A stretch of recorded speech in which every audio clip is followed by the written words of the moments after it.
Napakabuti ng Panginoon. Amen po. Sige po, bago tayo mag-start, pwede po bang ulit kayo na tumayo? Basahin po natin ang ating talata this morning. Sa Luke chapter 8, verse 4 to 15. Sabi po dito sa verse 4, while a large crowd was gathering and the people were coming to Jesus from town after town, He told this parable. Verse 5 kayo po.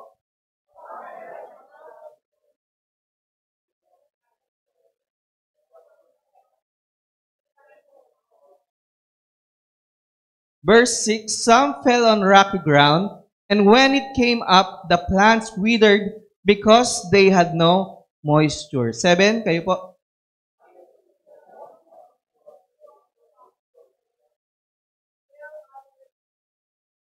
Verse 8, still other seed fell on good soil. It came up and yielded a crop 100 times more than was sown.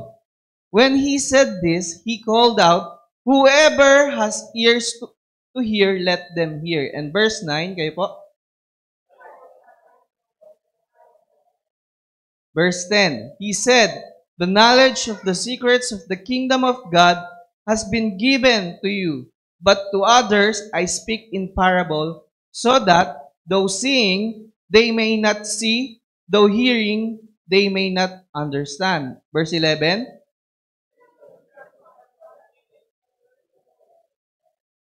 verse 12, those along the path are the ones who hear, and then the devil comes and take away the word from their hearts so that they may not believe and be saved. Verse 13,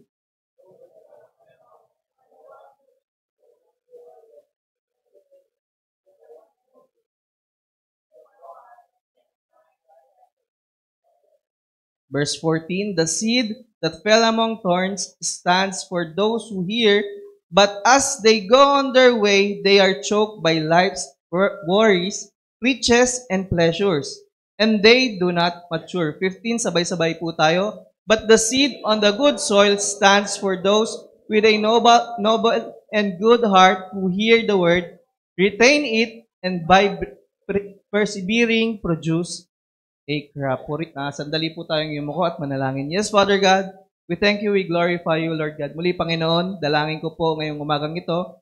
Samahan niyo po kami, Lord God, as we study your words, Panginoon. Mai-apply po namin ito sa aming mga buhay, Panginoon, at ma-share din po namin sa lahat po ng kailangan po namin pag-sharean, Lord God. Lord God, gamitin niyo lamang po ako bilang instrumento niyo this morning and let your will be done for us. In Jesus' mighty name we pray. Amen. Palakpakan po natin ang Lord. Pwede na po tayong umupo. Sabi mo sa katabi mo, bawal nang tumayo. Kung magsi-CR, pwede naman. Baka magkasakit tayo. Sabi mo, bawal mo na akong kausapin. Mamaya na tayo mag-usap. Bawal mo nang kunin yung cellphone mo. Amen. So ngayon pong umagang ito, mga kapatid, ang topic po natin, tema po natin this morning, actually this month, is evangelism. Ngayon po is the value of sowing God's word to people. No?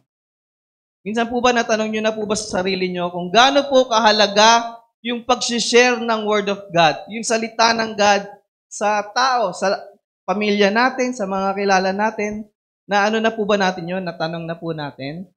No? Sa po natin, sa intro po natin, the Philippines has faced harsh weather with typhoons, flash floods, and landslide impacting life and education. Ito pong dumating week, mga kapatid, lahat po tayo, nakaranas tayo ng malakas na bagyo. Mga baha. No, marami sa Valenzuela, sa iba, sa part ng Caloocan, binaha sila, grabe. Lagpas tuhod, lagpas dibdib yung kanilang baha. No, amen po ba? At meron din po landslide. Di ba nabalitaan natin yung sa Baguio, yung malaking bato? Di ba? Yung nadaganan yung isang sasakyan. Di ba? Nabalitaan po ba natin yun? At meron din po sa Caloocan, yung sasakyan na stranded kasi sinugod niya yung baha. Hindi niya alam na ganun na pala kalakas. Ano nangyari? Namatay sila, di ba? Amen. Timely warnings from agencies keep us safe. At ang kahalagahan po, ito po yung maganda sa ating sa government po natin, sa local government, no? Sila po, time to time, nag-warn sila sa mga tao. Nakaka-receive po ba kayo ng text? No? Orange, rainfall, red, mga ganong warning. Di ba may ganon na po ngayon?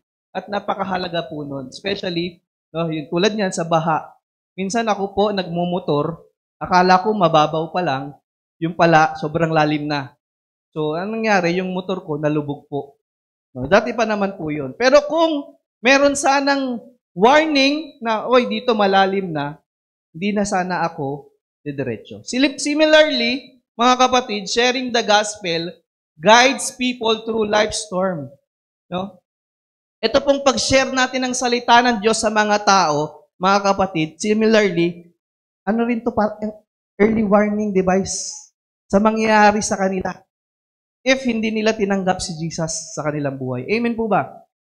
So ngayong umaga, we'll study the value of sowing God's word to people. Ito po, ang ginawa ni Jesus, na nagkwento siya parable style. At nirelate niya to sa mga tao that time na ang kanila pong ginagawa, kultura nila, ang kanilang pamumuhay ay agriculture, pagsasaka. Sino po dito nagsasaka na? Sino dito nagtatanim pa? May nagtatanim ba? Tatanim ng sama ng loob. Meron po ba? Sama ng loob na yung tinatanim eh. Hindi po ganon. Sa kanila, kadalasan, palay, wheat, yung mga ganon po. Yun po yung kanilang pagtatanim. So, puntaan lang po muna natin yung structure of the text natin. Sa verse 4 to 8, mahaba po kasi ito, Jesus tells the parable of sower. And sa verse 9, the disciples ask about the parable's meaning. Nagtanong yung mga disciples. And sa verse 10, Jesus explains why He teaches in parable. Tinuro ni Jesus, in-explain niya, bakit ba parable? Natanong niyo po ba yun? Bakit ba parable yung style ng turo ni Jesus sa mga panahong ito?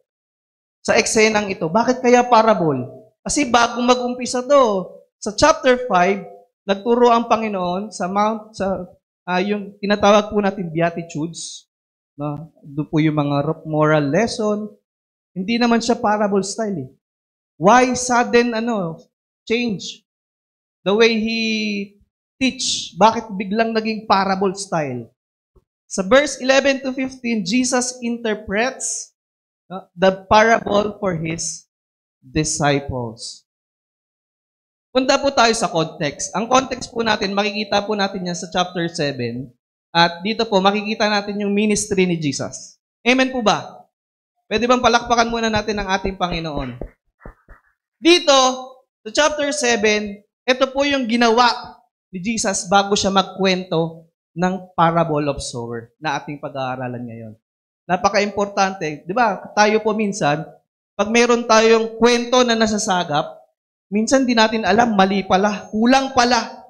Kaya napaka-importante sa atin as Christian na titignan natin yung buong kwento. No, hindi yung kukuha lang tayo ng isang verse, tapos yun na pala yung para sa atin, in-interpret natin ng ganito, mali pala. So ngayon sa atin po, napakaganda sa ating churches, sa JCCA, kasi po, tinitignan natin. Expository tayo, tinitignan natin saan ba nang gagaling. Bakit ba si Jesus ganito ang kanyang pagtuturo? So, dito po, sa chapter 7, ang una pong ginawa sa verse 1 to 10, si Jesus po, nagpagaling siya ng centurion servant. Yung centurion, meron siyang servant at pinagaling ni Jesus yun. Alam niyo kung paano niya pinagaling? Sa malayo.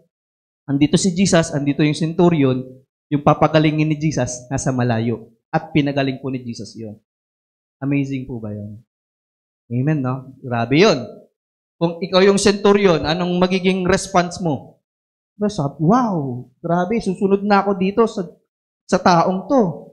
Ano pa? Next, raising the widow's son. Sa verse 11 to 17, merong widow, no? At meron siyang anak, at yung anak niya na yun, namatay. At si Jesus, ang ginawa niya, binuhay niya yung bata. Grabe rin, no? Grabe. Yung mirakulo na ginawa ng Panginoon. Kaya niyo po bang magpagaling ng patay? Ay, magbumuhay ng patay? Hirap, no? Grabe yung miracle na ginawa ng ating Panginoon. Next, Jesus and John the Baptist. Dito po sa verse 18 to 35, medyo mahaba, no? Nagpadala si John the Baptist ng messenger niya, dalawa, doon kay Jesus. Amen po ba? Tapos, yung messenger na yun, tinanong si Jesus, ano po, ikaw na ba? Ikaw na ba yung hinihintay namin? No? Ikaw na ba yun? Para sa kanila, si Jesus, prophet lang. Hindi na unawaan ng dalawang messenger na si Jesus yung Messiah. At bago nila tanongin si Jesus, dito po, nakita na nila yung mga ginawa ni Jesus. Ang ginawa niya po dito, at sa verse 21, at that very time, Jesus cured many diseases, sickness, at evil spirits, and gave sight to many who were blind. Anong ginawa ni Jesus? Nagpagaling siya ng napakadaming may sakit. Nagpalaya siya ng demonyo. Ano pa? Nagbigay siya ng bulag, muling nakakita. Ano pa? Yung may leprosy, pinagaling niya. Yung bingi, nakarinig. At yung isa pa, yung kanina, widow son, binuhay niya. Diba? Yun po yung ginawa ni Jesus. Pero dito nagtanong pa rin yung dalawang disciple ni John the Baptist, ikaw na ba yung hinahanap namin? Kumbaga, hindi nyo ba nakita yung mirakulo na pinagagawa ni Jesus? Verse 36 to 50, the sinful woman, meron pong babae, ay yung mga Pariseo that time, mga leaders ng churches that time, in-invite si Jesus. Nakita kasi nila yung ginawa ni Jesus. In-invite si Jesus na isang bahay, at dun sa isang bahay na yon, habang si Jesus po ay nakaupo, naka-Indian seat, no? May isang babae lumapit sa kanya, inanoint siya, no? Pinunasan ng kanyang gamit, ng kanyang buhok, ng pabango, at yung mga religious leader, nagulat sila kasi si Jesus nagpatawad. At sa Biblia po, nagpapatawad lang ay ang Panginoon. Kaya nagulat itong mga Pariseo. Ito po yung ministry na ginawa ng Panginoon. Napaka-amazing. At kung pupunta po tayo sa chapter 8, sabi po dito sa chapter 8, sa verse 1 hanggang verse 3, dito po, no? After this, Jesus traveled about from one town and village. Ang ating Panginoon, pumunta pa siya sa iba-ibang lugar kasama yung mga babae na pinalaya niya dun sa bondage of sin, ng evil. Sila Mary Magdalene at iba pang babae. At dito po, sabi sa verse 4 na pinag-aaralan natin, while a large crowd was gathering and the people were coming to Jesus from town after town, he told this parable. Ito na po. Sa verse 4, sabi po dito, while a large crowd. Sa ginawa ni Jesus, nagpagaling siya, bumuhay ng patay, nagpatawad, ang daming mirakulo. Ang naging nangyari po nun mga kapatid, napakadaming sumunod na kay Jesus. Sa ating panahon, ang dami niyang followers. Dahil sa mga ginawang mirakulo ni Jesus. Ang tanong ito po, bakit biglang si Jesus, mga kapatid, from ordinary teaching, ba't biglang naging parable style? Why? Bakit kaya? Bakit kaya? Next slide natin. Sabi po dito, sa context. Sa fallen condition, Jesus has compared the Israelites of His generation to those of Isaiah's era. Both will be guilty of hearing and seeing the truth while refusing to listen to or accept the truth. Ito po yung nangyari mga kapatid. Kaya po si Jesus Christ, nagturo siya parable style. Why? Kasi yung mga tao na nakakakita ng kanyang mga mirakulo, sumusunod lang sa kanya dahil nakita nga nila si Jesus, yung power niya. Sumusunod sila dahil pwede silang paggalingin ni Jesus. pero hindi sila sumusunod dahil para sa kanila, siya yung Savior. Kahit sa panahon nila ngayon, ang mga Israelites, hindi pa rin sila naniniwala na si Jesus yung Messiah na dadating. Dito din po sa panahon nila. Though nakakita na sila na napakadaming mirakulo, bumuhay ng patay, hindi pa rin sila naniwala kay Jesus na siya yung Savior. The religious leader and the people had heard the voice of the Son of God teaching them clear truth. They have seen the miracles of Jesus with their own eyes. Still, they chose to reject that Jesus is the Messiah. Tayo po, mga kapatid, ang tanong ngayong umaga, ang dami ng mirakulo. Pinagaling ka ni Jesus sa sakit mo. Nag-provide siya. Naghimala siya sa buhay mo. Sino po dito na nakaranas na, naka-experience na ng himala ng Panginoon sa kanyang buhay? Ang tanong po sa atin ngayong umaga, tulad po ba tayo ng mga dating sa panahon ni Jesus? Though seeing, though hearing the Word of God, seeing the miracles of God, the wonders, hindi pa rin naniniwala. No? Yun po yun eh. Yun po yung fallen condition. That's why Jesus is teaching in parables, to keep them from understanding what they have already refused to understand. So, punta po tayo dun sa ating unang puntos. Ay, hindi, wag muna. Ano muna tayo? Sa verse 4 muna tayo. Sabi po dito, verse 5, a farmer, eto na po, ang naging response ng Panginoon, nagturo siya parable style. At ito po yung parable. Ang isa pong parable, alam na po natin, parable, kwentong lupa, pero may heavenly meaning. It talks about the kingdom of God. At ito po, sa kanilang setup, yung large crowd, narinig tong parable na to. Pero hindi nila naintindihan. At mamaya, no, sabi po sa Mark, yung meaning ng parable ay sa mga disipulo niya na lang in-explain. Verse 5, a farmer went out to sow his seed. No, meron daw pong farmer, ang nangyari, siya ng kanyang mga seed. As he was scattering the seed, some fell along the path. No, yung iba napunta sa daanan, kung saan dumadaan ng mga tao. No? Ang nangyari, no, yung iba natapakan, at yung iba naman, kinain ng ibon.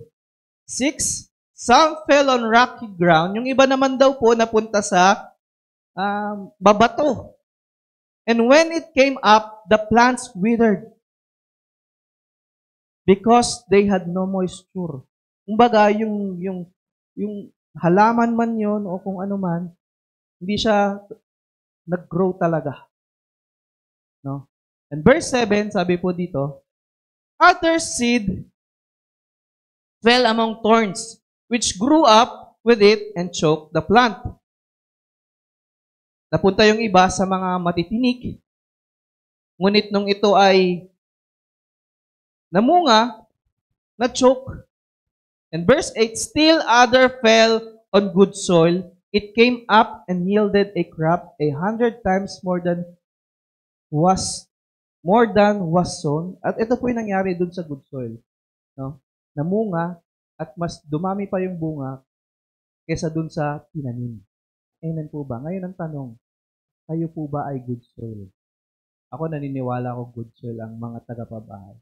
When he said this, he called, after saying this parable, sabi ni Jesus, whoever has ears to hear, let them hear. Kung sino daw po yung may pandinig, makinig. Jesus talking about spiritual discernment. Sometimes, mga kapatid, the Word of God, hindi mo maiintindihan yan. Basa ka ng basa, hindi mo maintindihan yan kasi spiritual yan, mga kapatid. Kaya napakahalaga na ang espiritu natin kumakain, babad tayo sa salita ng Diyos. Kasi hindi natin mauunawaan para tayong mga religious leader that time, para tayong mga kasama tayo dun sa crowd, large crowd na hindi naiintindihan yung sinasabi ng Panginoon. Kaya pagdating ng testing, pagdating ng trial, kung ano-ano ang ating mga response. Hindi natin na-apply yung salita ng Diyos. Kaya ngayong umagang ito mga kapatid, napaka-importante mag-focus po tayo sa ating pag-aaralan. Amen po ba? Dahil ang totoo, the reality, mga kapatid, ang kalaban nandito, nakikinig. No? Ito nakikinig to, mamaya, yari ito sa akin. Pag-uwi. Ganun po ang laban natin, spiritual. Punta po tayo sa unang puntos natin. Ang unang puntos po natin, sharing God's Word can transform people. Naniniwala kayo doon? Ito po yung gustong sabihin sa atin ng Panginoon, yung importance, yung value, bakit kailangan nating magtanim, bakit kailangan nating mag-share ng salita ng Diyos. Number one is, sharing God's Word can transform people. Naniniwala kayo doon? Naniniwala kayo? Ako naniniwala ako kasi dito sa pabahay, meron tayong ebidensya. Amen po ba?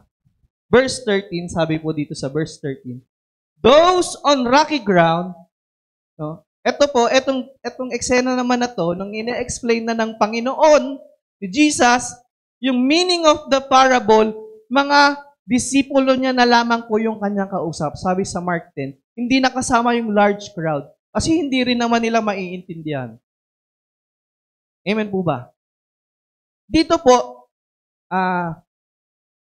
sinasabi rin ni Jesus, ito yung magiging, ito yung magiging eksena nyo, mga disciples ko, na sa dadating na panahon, if you share the Word of God, ito yung magiging response, different response ng tao sa Word of God. So ito pong pinag-aaralan natin yan is for the disciples of Jesus. At tayo po yun. Amen po ba? At tayo po, mag-share tayo ng salita ng Diyos sa family natin, sa mga classmates natin, no, acquaintance natin. At ito po yung mga pwede nilang maging response. No? Verse 13, sabi po dito, those on rocky ground, yung napunta daw po, nilaktawan po muna natin yung verse 12. Those on rocky ground are the ones who receive the word with joy when they hear it. Yung napunta daw po sa mabato, mga kapatid, sila po yung mga tao na nakarinig ng salita ng Diyos. Sobrang saya nila nung una nilang narinig yung salita ng Diyos. Palong-palo mag-ministry. Palong-palo umattend ng midweek. Palong-palong umattend ng Sunday. No, 7:30 pa lang nandito na. But they have no root. Walang ugat. Amen po ba? Bakit? Kasi yung seed na yun po, mga kapatid, napunta sa batuhan at may onting soil, tumubo, pero dahil yung ilalim po ng lupa ay bato, hindi tuluyang namunga at namatay. Similarly, Christians, hindi kahit yung mga medyo baby Christians, nakarinig ng salita ng Diyos, ngunit walang foundation talaga, deeper foundation ng Word of God, ito po yung mangyayari sa kanila. Maging sa atin. Pag wala tayong root, ano mangyayari? Mag-wither tayo. Ito po. They believe for a while, but in times of testing, they fall away.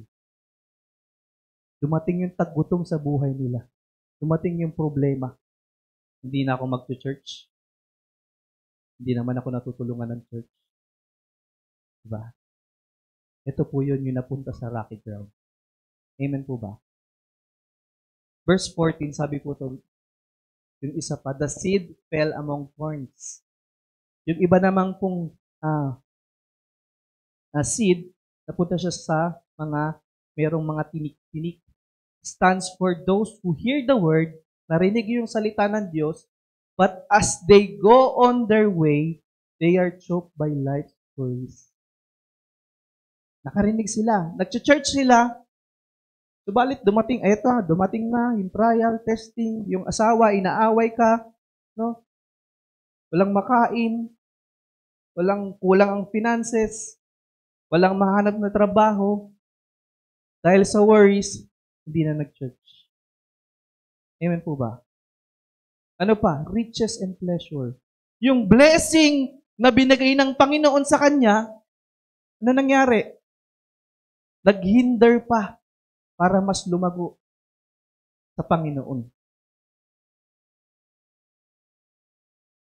Nag-provide ang Panginoon sa iyo ng business. Anong nangyari? Puro business ka na.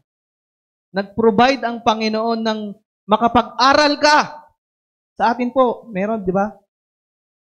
Pinag-aaral tayo ng Panginoon. Pero yung minsan, hindi ko sinasabing masama ang pag-aaral, mga kapatid, mga anak. Pero dahil grabe yung sa school, doon, di mo kasi maintindihan, hindi ka kasi nag-aaral. No? Pero, minsan po, yung blessing na binigay sa atin ng Lord, yung opportunity na tayo po ay makapag-aral, minsan kadalasan nagiging hindrance para tayo ay hindi maka-attend ng church. Nakakalungkot po. Amen po ba? Ano pa? Sa trabaho. Binigyan ka ng trabaho. Magandang trabaho. Dahil maganda yung trabaho mo, kumikita ka. Hindi ka na mag-church pag linggo, SM ka na lang. Diba? Amen po ba? Online sabong na lang, mga ganun. Amen po ba? Riches and pleasure, and they do not mature. Sila po yun. Kaya ngayon po, ang gusto pong sabihin sa atin ng Panginoon, sa unang puntos natin, sharing God's Word can transform people. Hindi po sinasabi dito, na itong mga napunta na seed na to ay na sila already condemned. Why not as Christian, as followers of Christ, yung mga kapatid natin, yung mga kakilala natin, yung mga kapamilya natin na mga tulad neto na nasa rocky ground, nasa halamanan na puro tinik, bakit hindi tayo patuloy na mag-share sa kanila ng salita ng Diyos? Patuloy natin silang bigyan ng encouragement. Uy, church ka naman. Amen po ba? Amen po ba? Pwede bang palakpakan natin ng Lord? Alam niyo po, mga kapatid, kaya po napaka-importante ng salita ng Diyos. Wala pong bagay dito sa mundo na can transform people. Only the Word of God. Kaya napaka-importante na tayo po ay nakikinig ng salita ng Diyos. Kaya napaka-importante na tayo po ay nag-share ng salita ng Diyos. Nanay mo, tatay mo, kapatid mo, tingin mo mababago mo? Ang makakapagbago dyan, salita ng Diyos. Tignan mo yung katabi mo. Binago ba ng Diyos yan? Through His words? Amen po ba? Ako po nabibless ako sa kapatid natin, kay Brother Johnny. Though napaka-busy niyang tao. Diba? Monday to Saturday, no? Hanggang Saturday. Alam niyo po itong kapatid natin, nag-aaral siya ngayon sa NCBC, online. Ba, midweek, nandito yan. Palong-palo yan dito mag-gitara. Diba? Pero dahil alam niya, naunawaan niya, na napakahalaga ng salita ng Diyos sa buhay ng tao, kahit busy siya, pinrioritize niya mag-aral ng salita ng Diyos. Amen po ba? Pwede bang palakpakan natin si Lord sa buhay ng ating kapatid? Ano pa? Marami po mga dating siraang buhay, daming patutuo sa Facebook, dating ganito yung buhay nila, pero nakakilala sa Panginoon na transform. Kasi nakarinig sila ng salita ng Diyos. Kaya ngayon po mga kapatid, huwag nating hayaan na ang mundo ang mag-transform sa atin, especially sa mga anak natin. Sa mga magulang dyan, huwag niyong hayaan na yung mundo ang mag-transform sa ating mga anak. Ano pa? Alam niyo po, may isa pa, nabibless din ako sa kapatid natin to. After netong service natin, tuwing Sunday service, kung napapansin niyo po, nagre-record na po kami ngayon. Sa akin po, hassle pag nagre-record. Kasi ang laki ng kinakain na storage sa aking cellphone. Nasa yan? 30 gig. Tapos ilalagay ko pa sa laptop, napakatagal, 2 hours. Tapos i-render ko pa, i-upload ko pa sa YouTube, napaka-hassle. Pero alam niyo mga kapatid, nabibless ako sa kapatid natin. Nagtatanong siya sa akin pag hindi ako nakakapag-upload. Brother, asan yung, may kopya ba tayo ng Word of God? Kasi hindi ako nakakapakarinig eh. Nag-alaga kasi ako ng kids nung Sunday. No, pwede bang palakpakan natin si Lord sa buhay ni Ate Sai? Si Ate Sai, ganun siya. Ngayon ang tanong ko mga kapatid, tayo po ba? Pag midweek, hindi tayo nakapanood, hindi tayo nakapakinig ng salita ng Diyos. Live yun eh. Pwede nating balikan sa Facebook. Binabalikan po ba natin? Amen po ba? Asan yung ano natin as followers of Christ, as lovers of Christ, nasan yung conviction natin, ay, kailangan ko ng salita ng Diyos this week. Meron pa po ba tayong ganon? Mga kapatid, Word of God lamang po ang makakapag-transform sa atin. Amen po ba? Para pagdating ng trial, no, sabi dito sa ating mga binasa na sample, para pagdating ng trial na sa buhay natin, mga difficulties sa buhay natin, mga testing ng Panginoon at pandarayan ni Taning, hindi tayo mawi-wither. Hindi tayo mawawala kasi nakaangkla tayo sa salita ng Diyos. Amen po ba? Pwede bang palakpakan natin ang ating Panginoon? Yung malakas na palakpak. So yun po yung unang puntos natin. Sharing God's Word can transform people. Sabi mo sa katabi mo, matatransform ka ng salita ng Diyos. Maten ka palagi, makinig ka ng midweek. Magbasa ka ng salita ng Diyos. Hindi puro Facebook. Puro TikTok. Second point po natin, sharing God's Word can lead to fruitfulness. Naniniwala po kayo doon? Yung pag-share natin ng salita ng Diyos can lead to fruitfulness.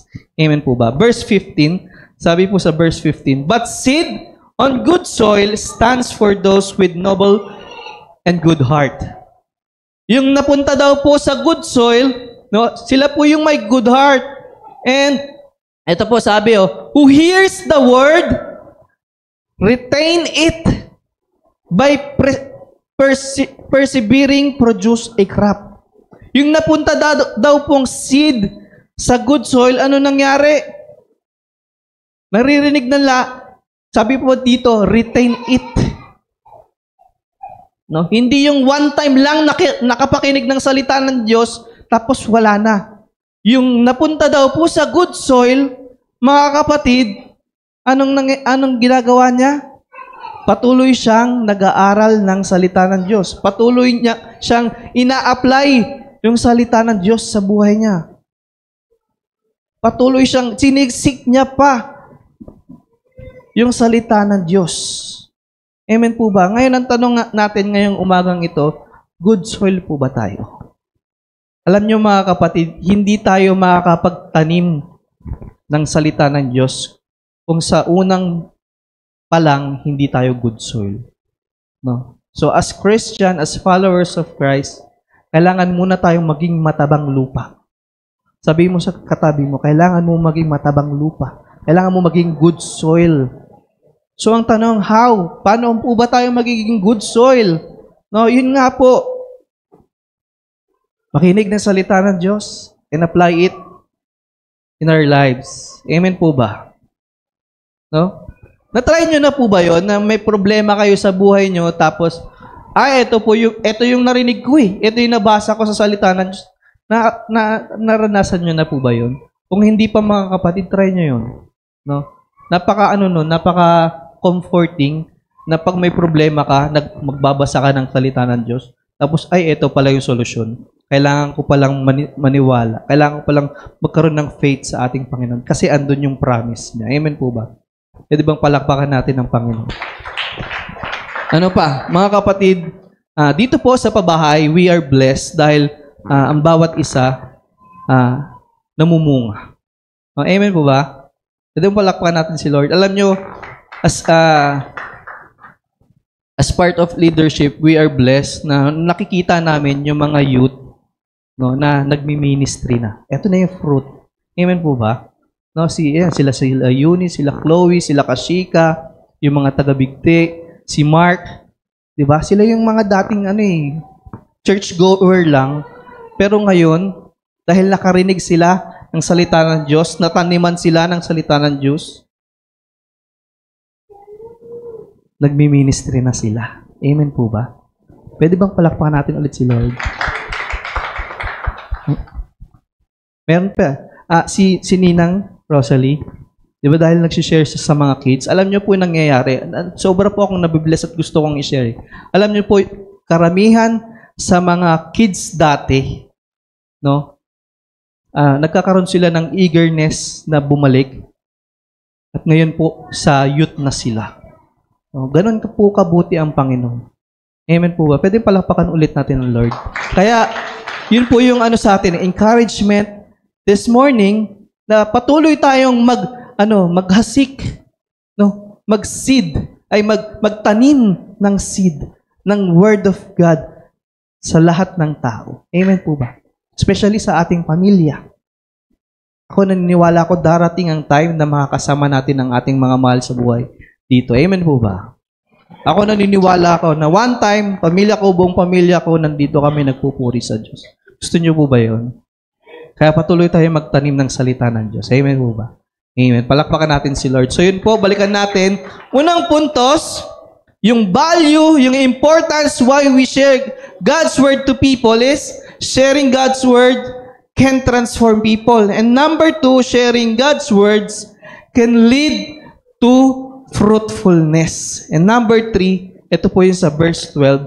Balikan natin. Sharing God's words can lead people to salvation. Sabihin mo sa katabi mo, salvation. Alam nyo po ba yung meaning ng salvation? Amen po ba? Alam nyo po ba yung meaning ng salvation? Pangalan daw ng tao. Naku, yari tayo. No? Meron po kasi. Meron pong ganon. Followers of Christ na, nagmi-ministry na, tumutugtog na, umaawit na, pero hindi alam yung meaning ng salvation. Amen po ba? So, balikan natin sa verse 12. Sabi po sa verse 12, verse 11 to 12, this is the meaning of the parable. The seed is the word of God. In verse 12, those along the path are the ones who hear, and then the devil comes and takes away the word from their heart so that they may not believe and be saved. So, ito po yung nangyari. Yung ibang seed po, no, napunta sa daanan ng tao, some natapak-tapakan, at yung iba, tinuka nung ibon. Kinain nung ibon. The bird here represent Satan. Hindi masama ang ibon na dito lang sa parable na to. No? Si Satan, yung word of God na naririnig natin, no, tinitwist niya. Para pagdating ng temptation, pandaraya niya, bagsak kagad tayo. Amen po ba? Ano sabi po dito? And when the devil comes, takes away the word from their heart, kinuuha sa puso, nakarinig na ng salita ng Diyos Kaso andyan si taning No, ayun po yung natin, reality. Meron pong spiritual war na nangyayari. Nakakarinig tayo ng salita ng Diyos pero hindi nakaka-penetrate. Why? Kasi busy tayo. Nandito tayo ngayon nakikinig pero ang iniisip natin anong ulam mamaya. Nanalo na kaya ako dun sa pusta ko? Mga ganon, no? Nanalo na kaya ako sa loto? Tumaya ako nung Biyernes Nasa Bible ko pa yun, nakatiklop Iniisip natin, no? Ay hindi makapenetrate yung salita ng Diyos. Nandito na, busy pa. Amen po ba? Kinukuha ni Satan yung attention mo, attention natin, para hindi makapenetrate ang salita ng Diyos. So that they may not believe. Para hindi tayo maniwala dun sa kapangyarihan, dun sa salita ng Diyos na naririnig natin. Ano pa? And be saved. Ang Diyos natin, mapagmahal, no? Full of compassion, love, mercy, grace. Kaya ang ginawa niya, namatay siya sa cross, muling nabuhay para sa atin to make us righteous sa paningin ng Diyos. Pero ito po yung pandaraya ni Tanim. Kasi ayaw niya tayong masave. Amen po ba? Pero ang Diyos natin, napakabuti. Gusto niya masave tayo. No, ito po yun. Ito po yung natin, tawag nito, sa sowing and reaping, na sa parable of sower. No? Bukod dun sa sowing and reaping, meron pang isang reality. Other side.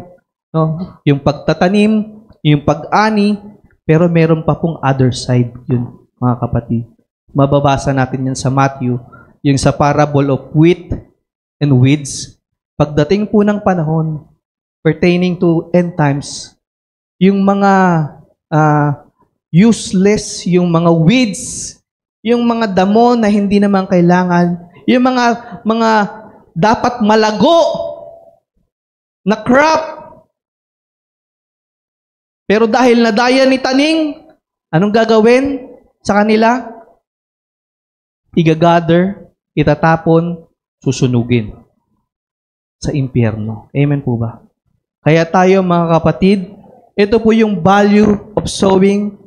Ito po yung value ng sowing God's word to other people para sila ay maligtas din, makakilala sa ating Panginoon. Kasi totoo po ang reality. Dadating po ang panahon, babalik ang ating Panginoong Jesus, hindi bilang Savior, but Judge. Amen po ba? Napakalungkot isipin na tayo, Kristiyano, tapos yung mga mahal natin sa buhay, hindi nakakilala sa ating Panginoon. Amen po ba? Kaya ito po yung importansya. Kaya ngayon pa lang po, ang encouragement sa atin, dapat tayo maging bold. Dapat tayo magmadali sa pag-share ng salita ng Diyos. Amen po ba? Huwag na tayo maglungkot-lungkutan. No? Dapat makiisa tayo doon sa ating sa evangelism na ginagawa natin. No? Mag-invite tayo. At sa darating po na next Sunday, first Sunday ng August, no? Invite na natin pamilya natin. Kasi po ang preaching natin doon about salvation. Ito po yung chance natin. Sabihin nyo may pagkain, malamig, sabihin nyo, pang-scam natin tong aircon na. Malamig sa church namin. Ang init-init sa bahay, iyabang nyo. No? Church tayo, malamig doon. Ganun po. Para maakay natin sila. Amen po ba? Kasi nais ng Diyos ng lahat ng tao makakilala sa Kanya at maligtas. Amen po ba? Ganon tayo kamahal ng Diyos. Amen po ba? Pwedeng palakpakan natin ang Lord. Pwede na po tayong tumayo, mga kapatid.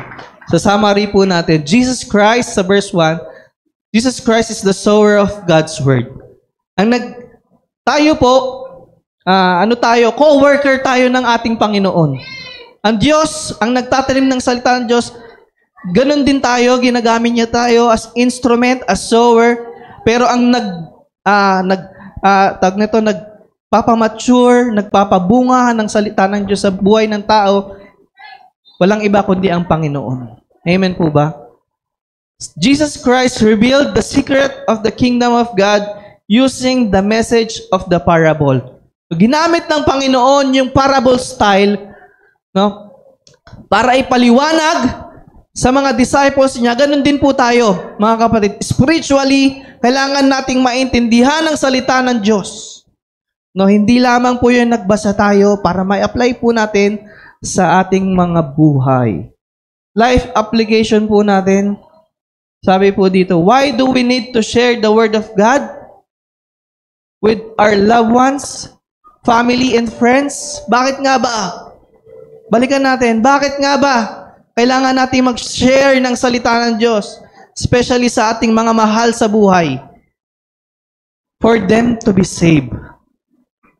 Para sila maligtas din. Magkaroon sila ng totoo, genuine relationship with God. Para magkaroon sila ng pananampalataya sa ating Panginoon Diyos. For them to receive freedom from the bondage of the devil. Ang mundo po natin, grabe ang dilim.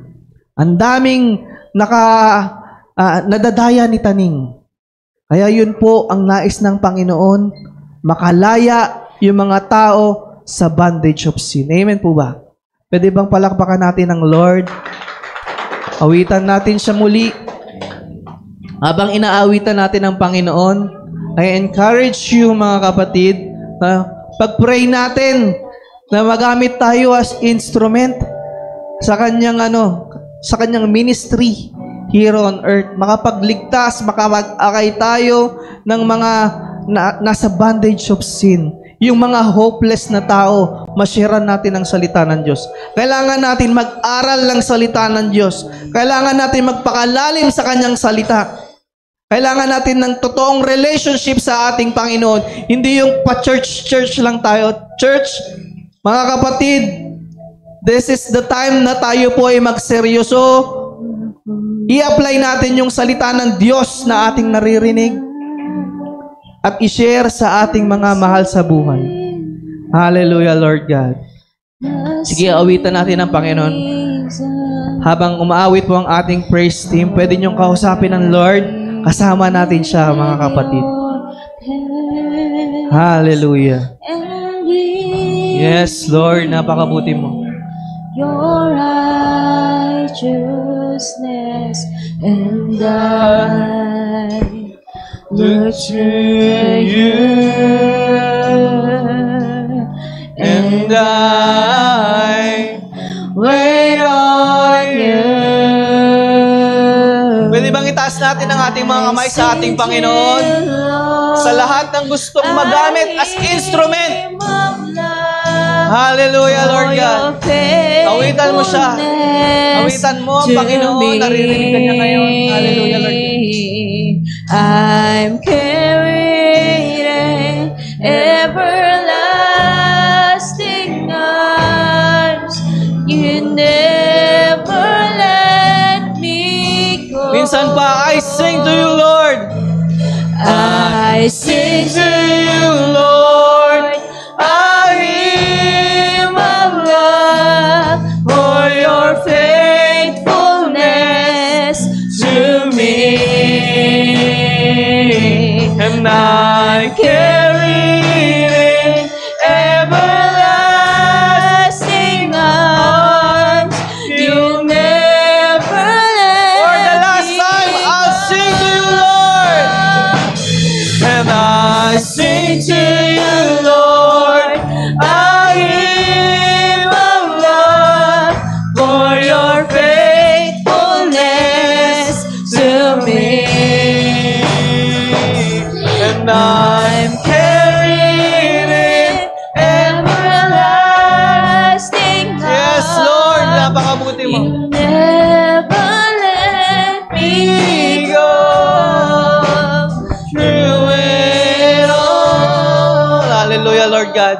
Napakabuti mo, Panginoon. Maraming salamat, Panginoon, sa opportunity muli, Panginoon, na kami po ay nakarinig ng inyong banal na salita, Lord God. Lord, I pray mightily, Lord God, na samahan niyo po kami as we apply your word in our lives, Panginoon. Kayo po ang maghari sa buhay ng bawat isa, Panginoon.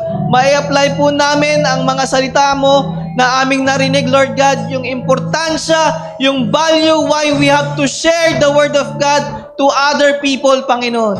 Kung bakit nga ba napaka-importante nito, Panginoon. Lord God, sa mga masyesheran po namin na inyong mga salita, Panginoon, Lord, ngayon pa lamang po, kayo po yung mangusap sa kanila, Panginoon, na kami po, pag nakapag-share sa kanila, Lord God, tanggapin po nila kayo sa kanilang mga buhay, Panginoon. Lord, wala pong imposible sa inyo. Alam ko po, naniniwala po ako, Panginoon, na gagamitin nyo po ang bawat isa, Lord God, dito sa JCC Pabahay, para maiakay po namin ang aming mga mahal sa buhay patungo sa inyo, Panginoon. Hindi sa religion, Lord God, bagkus sa iyo, Panginoon. Magkaroon sila ng totoong relationship with you. Lord God, muli maraming salamat po sa mga anak mo na nakinig ngayong umagang ito, Lord God. I pray mightily use them in your ministry. Panginoon, samahan niyo po sila. Give them wisdom and knowledge, Lord God. Boldness to share your words, Panginoon. Yes, Lord. Alam ko po, Panginoon, hindi po ito magiging madali, pero kasama po namin kayo, Panginoon. Kaya wala po kaming dapat ikatakot, Lord God. Muli, Panginoon, maraming salamat po. Maraming salamat sa pag-ibig mo sa amin, Lord God. At muli, Panginoon, let your will be done for us. In Jesus' mighty name we pray. Amen and amen. Palakpakan po natin ang ating Diyos na buhay. Praise God.